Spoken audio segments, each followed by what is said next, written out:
Hello दोस्तों, नए session में आपका स्वागत है। आज हम लेकर आए हैं मैथ का सेशन। और ये जो क्वेश्चन देख रहे हैं, ये सारा क्वेश्चन एनटीपीसी जो 2026 में एग्ज़ाम हुआ था उसी का है। और इसको हम बहुत ही आसान तरीके से और शॉर्टकट ट्रिक में हम बनाएंगे। तो जितने भी वीडियो को देख रहे हैं सभी वीडियो को लाइक कर देंगे, शेयर कर देंगे और चैनल को सब्सक्राइब कर देंगे। ठीक है, चलिए सेशन को स्टार्ट करते हैं। देखिए, पहला क्वेश्चन है हमारा एलसीएम और एचसीएफ का क्वेश्चन आया है। संख्याओं का योग है 56, उनका अंतर उनके योगफल का 1/7 है। देखिए, हम इसको ऐसे लिख सकते हैं, उनका अंतर जो है, उनका अंतर है उनका योग का कितना है, 1/7 है। ठीक है, और दिया हुआ संख्याओं का योग है 56, मतलब ये योग है, ये 7 नहीं है, ये है 56 है। ठीक है, ओरिजिनल वैल्यू 56 मतलब 8 गुना है, तो ये भी 8 गुना हो जाएगा। मतलब ये 8, मतलब a minus B equal to 8 और a प्लस बी जो हो जाएगा वो है 56। ठीक है, ये दोनों को अगर काटेंगे तो 2a इक्वल टू आ जाएगा 8 6 14 64, a इक्वल टू आ जाएगा 32। ठीक है, a आ गया 32, b हम निकाल सकते हैं इसमें पुट करके, लेकिन निकालेंगे नहीं। देखिए, हमारा आंसर यहीं से आ जाएगा। अगर 32 है, निकालना है एलसीएम। एलसीएम मतलब कि इसका कोई मल्टीपल होगा। ठीक है, तो देखिए 32 दूना होता है 64, 64 ये 63 तो नहीं होगा, और 32 यही होता है 96। ठीक है, ये देखिए 96, यही ऑप्शन एक ही है, बाकी सब छोटा है, ये मल्टीपल कोई है नहीं। 96 जो होगा इसका सही उत्तर होगा। ठीक है, option number A. Next question देखिए। ठीक है, ये है नाव और धारा का क्वेश्चन है। देखिए, एक नाव जितने समय में धारा की दिशा में 36 किलोमीटर जा सकती है, उतने ही समय में वह धारा की विपरीत दिशा में 24 किलोमीटर जा सकती है। इसका मतलब टाइम जो है वो बराबर दिया हुआ है, टाइम दोनों का सेम है। इसको हम टी डी मतलब डाउन स्ट्रीम लिख सकते हैं, और इसको टी यू अप स्ट्रीम लिख सकते हैं। ठीक है, अब क्या करेंगे कि दोनों को टाइम को हम इक्वल करेंगे।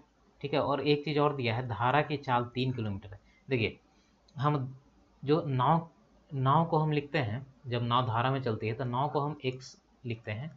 ठीक है, और वही निकालना है, जल में नाव की चाल बताइए, नाव की चाल को हम एक्स, ये हमें निकालना है। और जो धारा की चाल है वो है हमारा 3 किलोमीटर पर आवर दिया हुआ है। ठीक है, अब देखिए, जब हम डाउन स्ट्रीम में जाते हैं तो एक्स प्लस वाई करते हैं, और अप स्ट्रीम में जाते हैं तो एक्स माइनस वाई करते हैं। ठीक है, तो यहाँ से हम क्या करते हैं कि टाइम बराबर होता है डिस्टेंस अपॉन में स्पीड, डिस्टेंस अपॉन में स्पीड। ठीक है, यहाँ भी डिस्टेंस अपॉन में स्पीड। देखिए, ये आपको पता होगा, speed equal to distance upon में टाइम, और एस इंटू टी करेंगे ये डी हो जाएगा, और यहाँ से टाइम निकालेंगे तो डी अपॉन में एस। ये नए लोगों के लिए है। ठीक है, तो हम ऐसे लिख सकते हैं, यहाँ पे डिस्टेंस जो है डाउन स्ट्रीम का वो है 36, और ये स्पीड कितना है। देखिए, स्पीड हम निकालेंगे डाउन स्ट्रीम का एक्स प्लस वाई होगा, मतलब एक्स प्लस में 3 हम इसको लिख सकते हैं।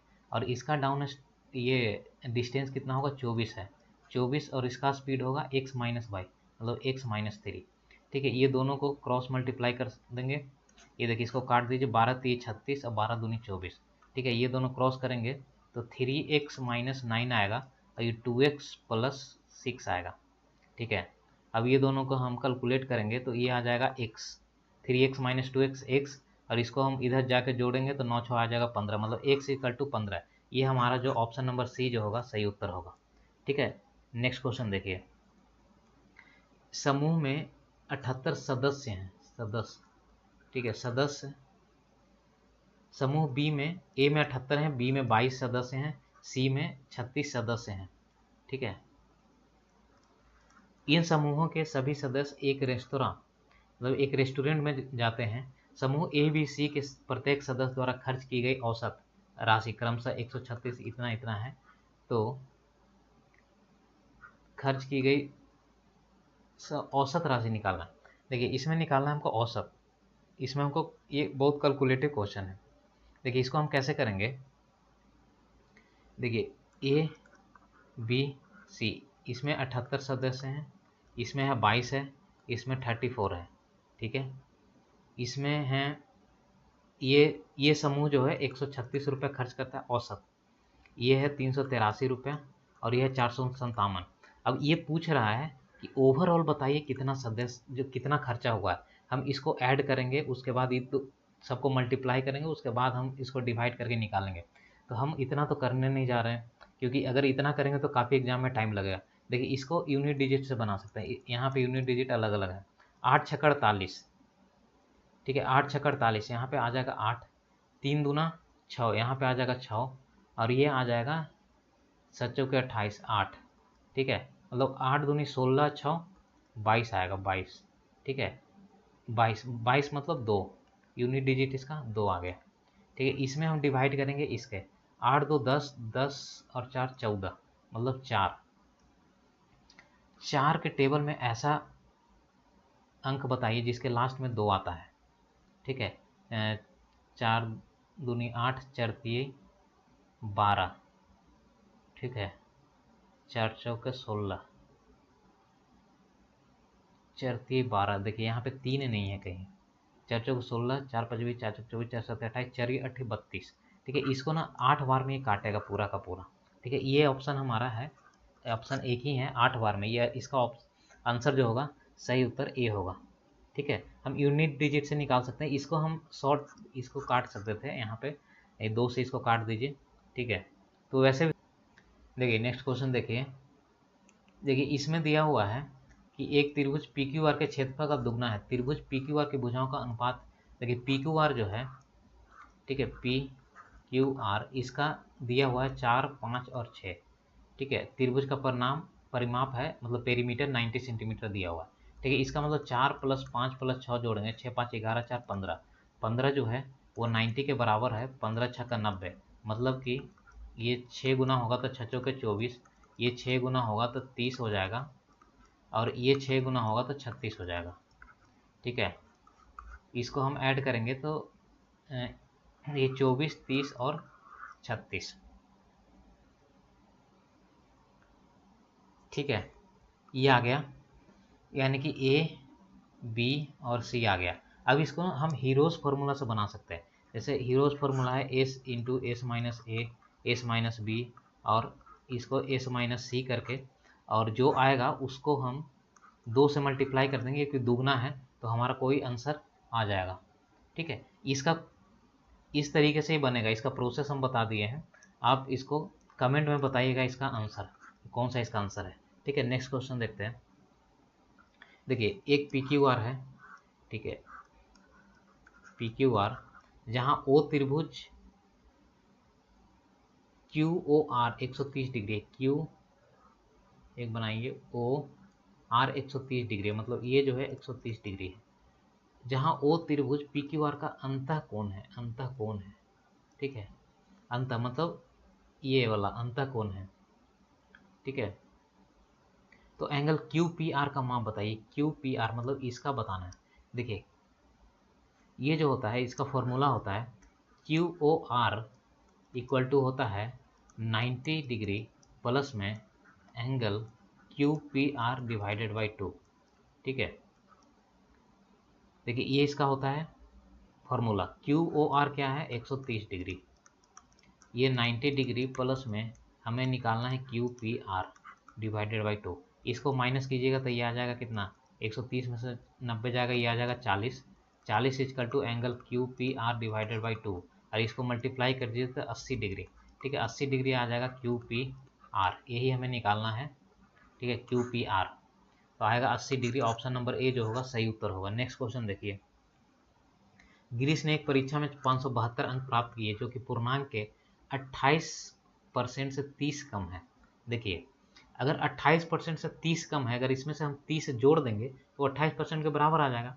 अगर हम 572 में 30 को हम ऐड कर देंगे तो ये 28% के बराबर आ जाएगा, ठीक है। हमें करना क्या है कि उस परीक्षा में उसके मित्र, ठीक है, मित्र ने 473 अंक प्राप्त किए, तो उसके मित्र द्वारा प्राप्त अंकों का प्रतिशत क्या है, प्रतिशत निकालना है, ठीक है। उसके 473 का कितना प्रतिशत है। देखिए अगर हम एक का निकालेंगे तो 28 बटे ये कितना ऐड होगा, 2 हो जाएगा, 7 3 10 जीरो, और 602, 602, और हम जब 473 का निकालेंगे तो 28% 602 इंटू 473, इसको कैलकुलेट कर दीजिए, यही इसका आंसर आएगा। देखिए ये हम काट देंगे इसको 301 दो बार में, ये कट जाएगा 14, ये 7 से 7 चौके 28, ये 7 से कटेगा 7 चौके 28, 7 21, ये कट जाएगा दो बार में, ये 43 से 473 है। ठीक है, एक बार में, ये 11 बार में कटेगा, 11 का मल्टीपल आएगा, यहाँ पे देख लीजिए 11 दूनी 22, एक ही ऑप्शन है। हम इसको डायरेक्ट भी देख सकते थे, 473 जो है 11 का मल्टीपल है, तो हम डायरेक्ट इसमें 11 का मल्टीपल एक ही ऑप्शन है 22, तो ये इसका उत्तर होगा, हमें इतना करने का ज़रूरत भी नहीं था। ठीक है, लेकिन हमें बेसिक पता होना चाहिए कि कैसे करना है। ये देखिए, किसी संख्या के 20% का मान 620 है, 20% का मान 620 के 20% से 210 अधिक है। देखिए बोल रहा है क्वेश्चन कि 620 के 20% कितना होगा, निकालिए। ये हो जाएगा 2 दूनी 4, 6 दूना 12, 124। 124 से 210 अधिक है, मतलब इसमें 210 ऐड कर दिए, 4 और 2 1 3 और 2 1 3, 334 है। ठीक है, अब है कि वह संख्या ज्ञात कीजिए, संख्या कितना होगा किसी संख्या के 20% का मान। हाँ, तो ये जो है ना, ये 20% का मान आया है। ठीक है, ये है 20% का मान 334 है, हमें निकालना है संख्या ही, मतलब 100%, क्योंकि कोई भी संख्या अपने आप में 100% होता है। इसका निकाल दीजिए, ये हो गया 5 गुना, तो इसका भी 5 गुना कर दीजिए। पंचों का 20, इस सब में जीरो है तो और निकालना पड़ेगा हमें।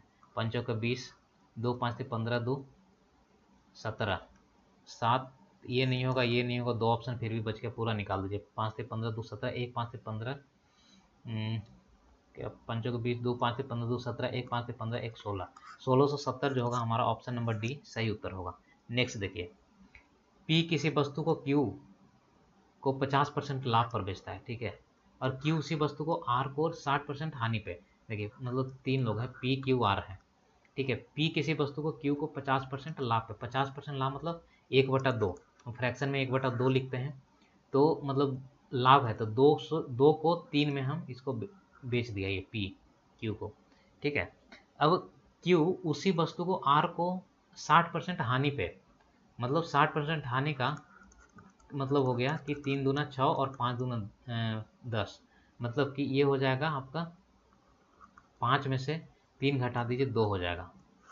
ठीक है, अब यहाँ पे 5 और यहाँ पे 3 आपको रेशियो पढ़े होंगे, इस पता होगा, इसको 5 दूना 10 लिख सकते हैं।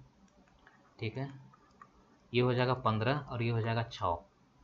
ठीक है, अब देखिए, अब क्या बोल रहा है कि यदि आर ने वस्तु के लिए 3234 का भुगतान किया, आर ने ये 3234 भुगतान किया है। ठीक है, ये कितना गुना है देख लीजिए, 6 18, 6 चौके 24, 6 5 30, 5 5, ये 6 18,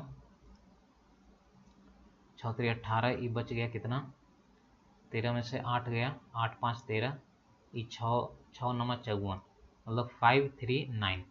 ठीक है, पूछा क्या है, ये 539 गुना है, पूछा क्या है, पी द्वारा वस्तु किस मूल पर, पी द्वारा इसको मल्टीप्लाई कीजिएगा 539 से, तो यह आ जाएगा, जीरो लग जाएगा, है कोई ऑप्शन 5390। ठीक है, ऑप्शन नंबर बी जो होगा सही उत्तर होगा। नेक्स्ट क्वेश्चन देखिए, 8 अंकीय संख्या का इतना संख्या है कि 4 से विभाजन होने के लिए ए का अधिकतम नाम, ए है कहाँ, यहाँ पे देखिए, ए का जो विभाजन का रूल है वो कहते हैं कि लास्ट 2 संख्या को हम देखेंगे, अगर 4 से विभाज्य है तो पूरे का पूरे संख्या 4 से विभाज्य है। देखिए 0 और 8 है, 8 यहाँ पे विभाज्य है। ठीक है, तो ए हमें पूछा क्या है, अधिकतम मान निकालिए, यहाँ पे जो भी सबसे ज़्यादा होगा वही उसका उत्तर होगा। क्यों, क्योंकि हमें फर्क ही नहीं पड़ रहा है कि ए में क्या आएगा। ठीक है, क्योंकि हमें ये 2 अंक देखना है, 2 अगर डिवाइड हो रहा है तो आगे से हमें कोई मतलब ही नहीं, यहाँ पे जो भी रख दो सारा डिवाइड होगा, 9 रख दो, 8 रख दो, 7 रख दो, कुछ भी रख दो, डिवाइड ही होना है, तो इससे इससे कोई फर्क ही नहीं पड़ रहा है। ठीक है, चलिए नेक्स्ट क्वेश्चन देखते हैं। देखिए, साधारण ब्याज पर कोई धनराशि किसी वार्षिक दर से प्रतिशत है, प्रतिशत में 16 वर्षों, यह है स्वयं की दुगनी हो जाएगी।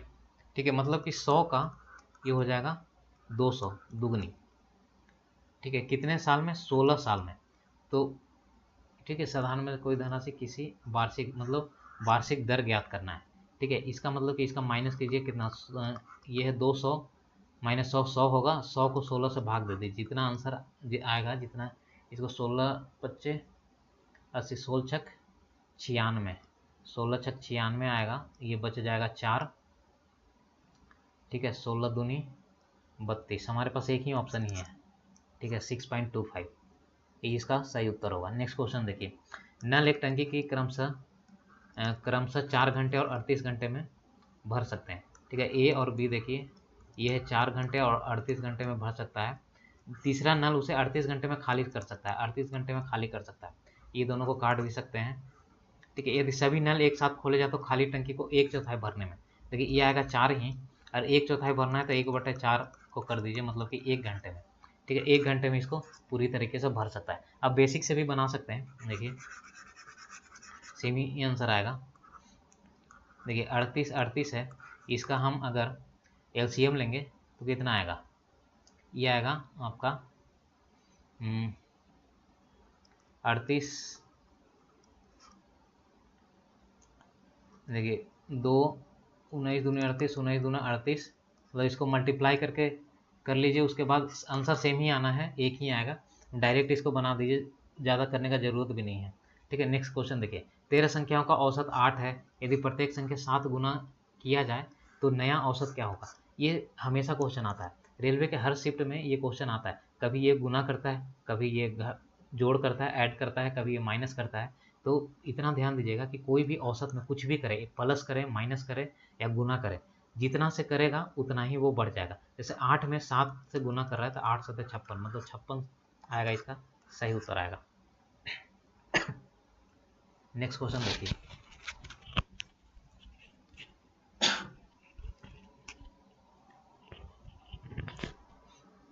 एक मीनार है, भूमि पर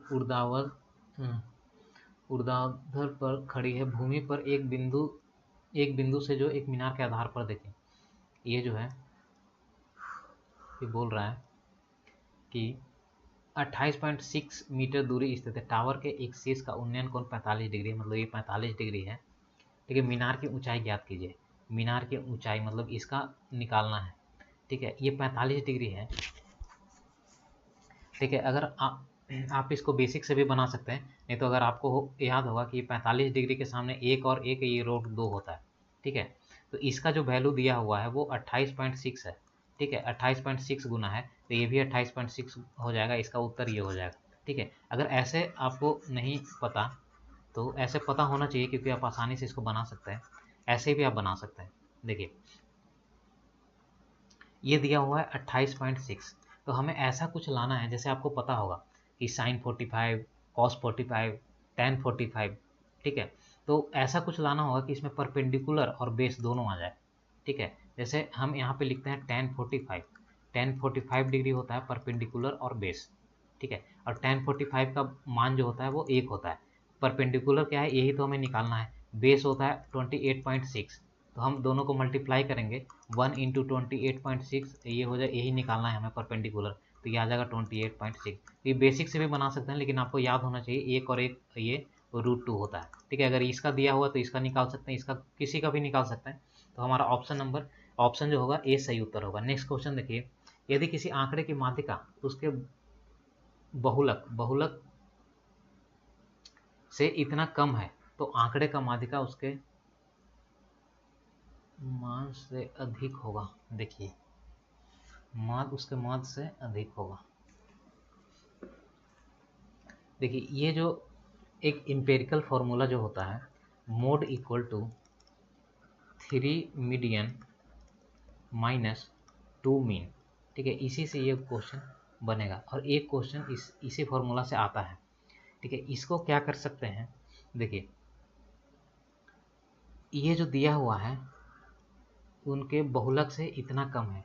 ठीक है, उनके बहुलक से, मोड से कौन कम है, यदि आंकड़े का माध्यिका जो है, इसका मतलब कि हम ऐसे लिख सकते हैं, मोड माइनस मीडियन, एक मीडियन को हम इधर ले आए हैं। ठीक है, एक मीडियन को हम इधर ले आए तो इधर बच जाएगा 2 मीडियन और 2 मीन, और 2 को हम ले लेंगे कॉमन, तो ये बच जाएगा मीडियन माइनस मीन।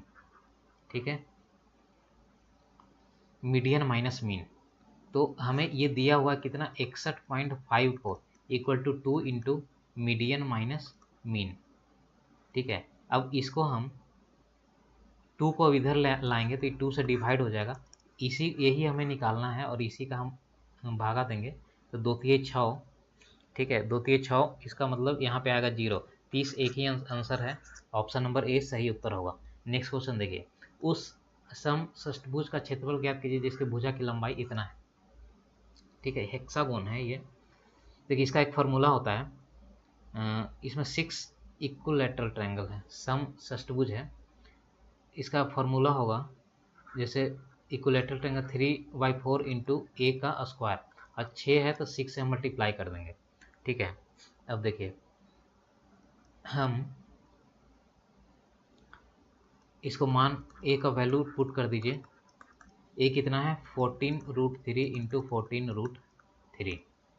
ठीक है, इसको काट दीजिए, 2 दूना 4, 3 दूना 6 और 2 सते 14। ठीक है, ये आपका आ जाएगा कितना 3 इंटू √3 हो जाएगा 3 इंटू 7 इंटू 14 इंटू √3। ठीक है, √3 तो सब में है तो हम इसमें एलिमिनेट नहीं कर सकते, इधर से हम कर सकते हैं। देखिए 3 3 9 है हमारे पास, 9 का चेक कर लीजिए एक बार, 9 5 14 ये नहीं होगा, 8 दूनी 16 2 18 ये हो सकता है, 9 4 13 2 15 ये नहीं होगा, 4 4 8 1 9 ये हो सकता है। हमारे पास फिर भी 2 ऑप्शन बच गया। ठीक है, देखिए 14 है, 14 को हम 2 इंटू 7 लिख सकते हैं, मतलब 2 भी होना चाहिए, तो 2 इसमें नहीं है तो ये है 2। ठीक है, ऑप्शन नंबर सी जो होगा सही उत्तर होगा, हमें पूरा मल्टीप्लाई करने की ज़रूरत नहीं है। ठीक है देखिए एक घनाकार लकड़ी है, लकड़ी का ब्लॉक जिसकी प्रत्येक भुजा 8 मीटर लंबी है। इस ब्लॉक से 1 मीटर व्यास और 4 मीटर ऊंचाई वाले अधिकतम संभव संख्या में बेलन काटे गए हैं। इन बेलनों को 14 प्रति वर्ग मीटर की दर से पेंट किया जाना है। यदि प्रत्येक बेलन के संपूर्ण पृष्ठ को पेंट किया जाता है तो सभी बेलन को पेंट करने का कुल धनराशि ज्ञात कीजिए। देखिए एक चीज़ ध्यान दीजिए, ये जो हमें आगे तो बेसिक तो हम बनाएंगे कि कैसे है, लेकिन एक चीज़ ध्यान दीजिए कि यहाँ पे 14 दिया हुआ है, और जो भी यहाँ पे देखिए कोई भी दशमलव में आंसर नहीं है, 14 दिया हुआ है तो जो हम कुछ भी लाते हैं तो 14 से मल्टीप्लाई होना ही होना है। ठीक है, कोई भी चीज़ लाएगा तो 14 से मल्टीप्लाई होगा, 14 से मल्टीप्लाई होने के बाद यहाँ पे वो आंसर आया हुआ है। और 14 में देखिए कि इसमें 2 इंटू 7 है। ठीक है, इसका मतलब कि 2 है, और 2 का हम इसमें डिविजिबिलिटी रूल चेक कर सकते हैं, तो 2 में आना चाहिए 0 2 4 6 8, यहाँ पे 5 है तो ये नहीं होगा, यहाँ पे 4 है ये हो सकता है, और सिर्फ इसी में है, ऑप्शन नंबर बी ही सही उत्तर होगा, ई भी नहीं होगा ए भी नहीं होगा। हम बिना कुछ किए ही हम डायरेक्ट ऑप्शन नंबर बी के आगे बढ़ जाएंगे। ठीक है, इसको हम बनाएंगे ही नहीं, लेकिन फिर भी हम एक बार इसको थोड़ा सा बता देते हैं कि बनेगा कैसे। एक घनाकार लकड़ी है, एक घनाकार लकड़ी का ब्लॉक है। ठीक है, जिसकी प्रत्येक भुजा ठीक है 8 मीटर लंबी है। ठीक है, देखिए घना है, घनाकार लकड़ी है, मतलब इसको देखिए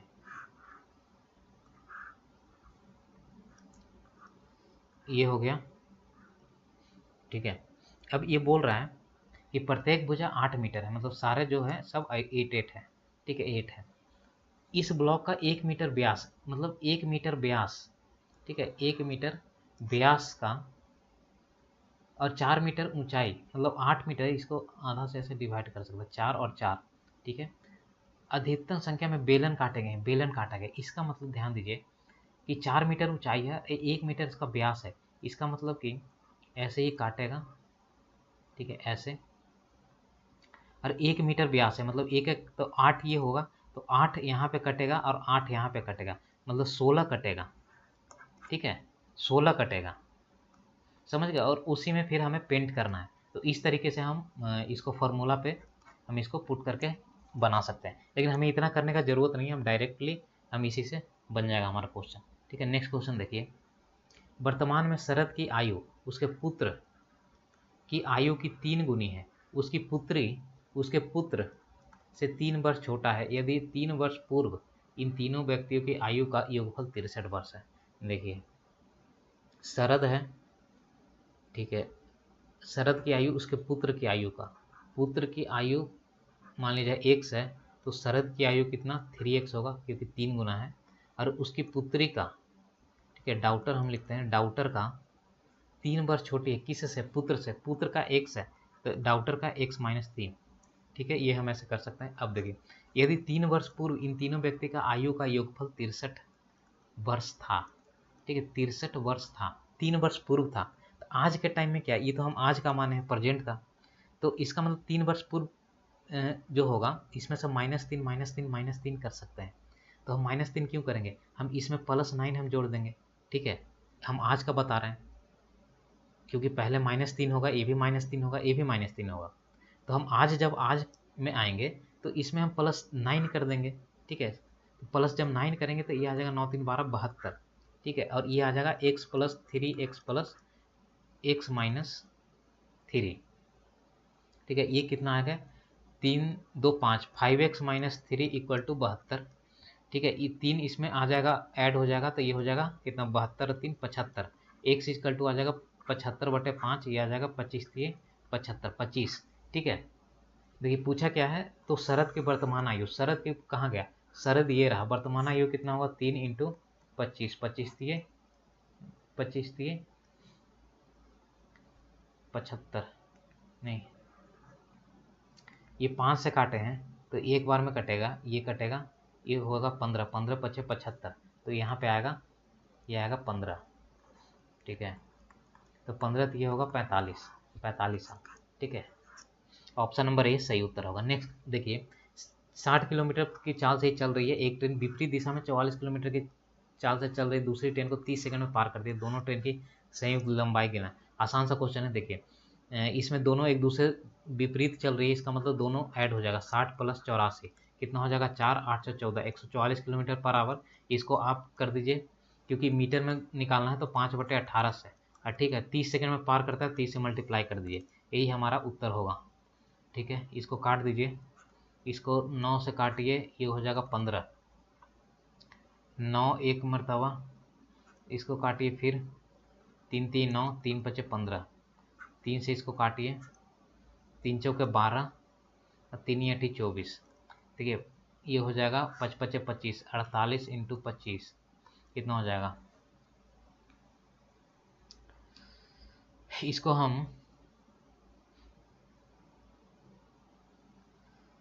इसको हम मल्टीप्लाई कर सकते हैं, या इसको हम ऐसे भी लिख सकते हैं 48 × 100/4, क्योंकि इसको काटेंगे तो 25 हो जाएगा, तो ये 4800 बटा ये आ जाएगा 4, इसको काट दीजिए, 12 चौका 48, ठीक है, 1200 इसका सही उत्तर होगा, ऑप्शन नंबर सी, ठीक है। नेक्स्ट क्वेश्चन देखिए, ये बहुत इंपॉर्टेंट क्वेश्चन है और हर शिफ्ट में ही आ रहा है क्वेश्चन। आनंद के पास 1407 रुपया है, वह इस धनराशि को अपने 2 पुत्रों को अनिल और अशोक के बीच बांट देता है, उन्हें अपने अपने हिस्से को वार्षिक दर से संयोजित होने वाले 10% चक्रवृद्धि ब्याज पर निवेश करने के लिए कहता है। यह देखा गया है कि 15 वर्ष के बाद अनिल के निवेश का मिश्र धन 16 वर्ष बाद अशोक के निवेश का मिश्र धन के बराबर है। देखिए अशोक और अनिल, ये हो जाएगा, अगर 10% है तो इसको हम बोलेंगे 10 से 11 हो रहा है, क्यों 10/100 जो होता है 1/10, ये 10 से हो रहा है 11, ठीक है, और 10 से 11 क्यों हो रहा है कि यहाँ पे 15 से 16 बस मतलब एक ही साल हो रहा है, अगर 2 साल होता तो हम इसको स्क्वायर करते, ठीक है, तो ये हो रहा है 10 से 11।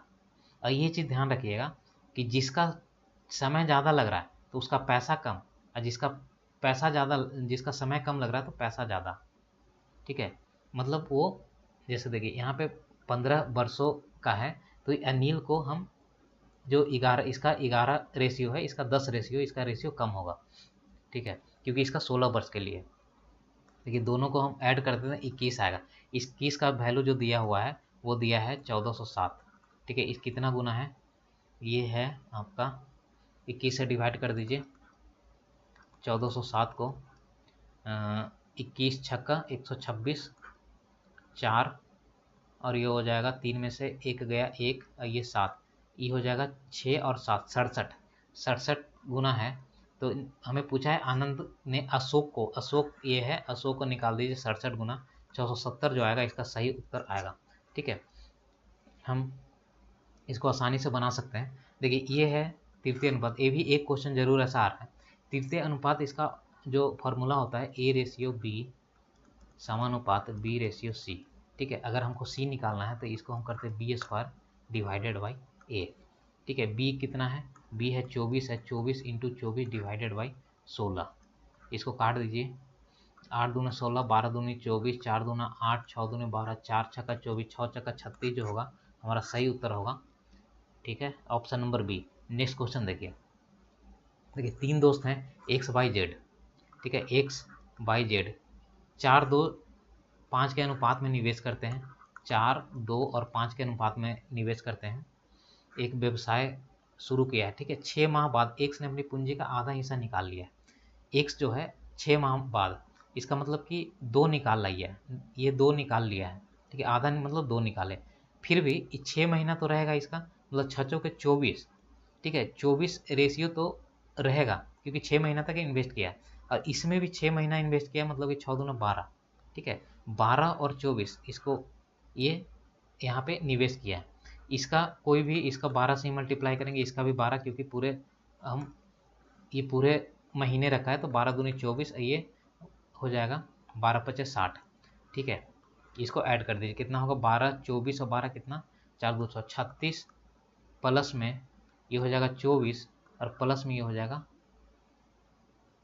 ये 60। ठीक है, इसको ऐड करने के बाद कितना आएगा 6 4 10, 6 2 8, 3 11, 1 12। ठीक है, 120 आएगा। ठीक है, देखिए क्वेश्चन क्या पूछा है कि जेड द्वारा निवेश की गई राशि 23,000 है। ठीक है, जेड द्वारा निवेश की गई राशि 23,000 है, तो 37,000 के कुल वार्षिक लाभ में से एक्स वाई का लाभ ज्ञात कीजिए। एक्स वाई का लाभ, देखिए हम इसको यहाँ पे हम छोटा भी कर सकते हैं। देखिए इसको है 6 चौके 24 प्लस ये हो जाएगा 12, ये हो जाएगा 36। ठीक है, ये हो जाएगा 12 दूनी 24, ये हो जाएगा 12 पचास 60। इसको काट दीजिए, इसको 12 से 12 3 36, 12 दूनी 24 और 12 पचास 60। ठीक है, 3 2 5, 5 10, यह आ गया 10। ये 10 का वैल्यू दिया है 37,000। ठीक है, तो ये कितना गुना है 3700 गुना है। पूछा क्या है कि एक्स और वाई के बीच का लाभ का अंतर, एक्स और वाई कहाँ है, एक्स और वाई के बीच का लाभ का अंतर 1 है, तो 1 का वैल्यू कितना आ जाएगा 3700 ही आ जाएगा। ठीक है, ये ऑप्शन नंबर सी जो होगा हमारा सही उत्तर होगा। ठीक है, चलिए तो हमारा आज का सेशन हम यहीं पे एंड करते हैं, और ऐसे ही और भी अलग अलग शिफ्ट का क्वेश्चन प्रीवियस ईयर और प्लस में एक्सपेक्टेड क्वेश्चन भी लाते रहेंगे। तो चैनल को सभी सब्सक्राइब कर लीजिए, वीडियो को लाइक कर दीजिए और वीडियो को शेयर भी कर दीजिए। ठीक है, तो आज का सेशन हम यहीं पे एंड करते हैं, मिलते हैं next session. Thank you so much.